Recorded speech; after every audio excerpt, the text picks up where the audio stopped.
and it goes to the very heart of the struggle between the whitewashed narrative and the hidden truth. Let's break it down step by step so it is clear. Nar 1. Why the chosen identity was shifted. Throughout history, ruling powers have often rewritten spiritual and cultural narratives to maintain control. Colonial Europe and later Western Christianity had a vested interest in stripping African-descended people of their identity. If African Americans, the descendants of the enslaved, knew that they were the people of the covenant, then oppression could not stand, because it would expose the systems of slavery, racism, and inequality as a direct war against God's chosen. By reassigning the chosen identity to European Jews, colonizers could rewrite prophecy in their image.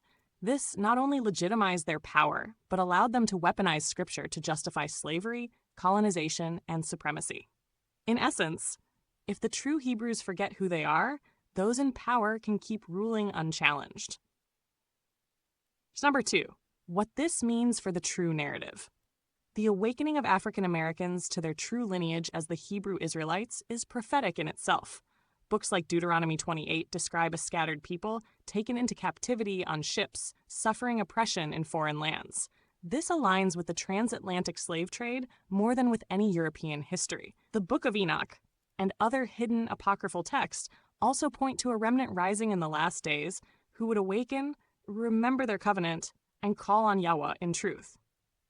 The reclaiming of identity is not just about ethnicity, it is about prophecy being fulfilled. When the real Israelites remember who they are, the illusion of whitewashed religion collapses, and the nations are forced to reckon with truth. 3. How to walk in the truth and destiny. For African Americans and the broader diaspora, walking in this truth requires 3 steps. Awakening. Recognizing that the biblical narrative is not about Europe or the West, but about a people scattered, enslaved, and yet enduring. This awakening destroys the lie of inferiority and restores dignity. Returning.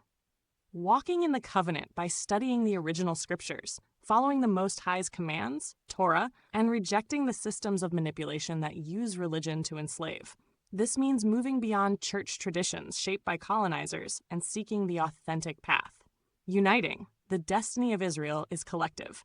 The true Hebrews, African Americans, and the diaspora must unite, spiritually, culturally, and globally. This is happening through reclaiming our names, traditions, and biblical practices, educating the next generation, and connecting with scattered Israelites worldwide, Africa, the Caribbean, South America, etc. 4. What this awakening means for the world. When the real Hebrews rise, truth dismantles lies. The narrative of who is chosen will no longer be controlled by politics or religion. Judgment begins. Nations that oppressed Israel will be held accountable. Prophecy fulfills. The scattered remnant becomes a light to the nations, ushering in the return of the King, Messiah, and the restoration of divine order. This is not just about African Americans reclaiming identity, it is about a global shift of power, prophecy, and destiny. In short, the reason others claimed the chosen title was to rewrite history and hide prophecy. The reason the true narrative must come to light is because it is time. The real Hebrew Israelites, African Americans, and the diaspora are rising to walk in covenant, reclaim destiny, and fulfill the words spoken from the beginning.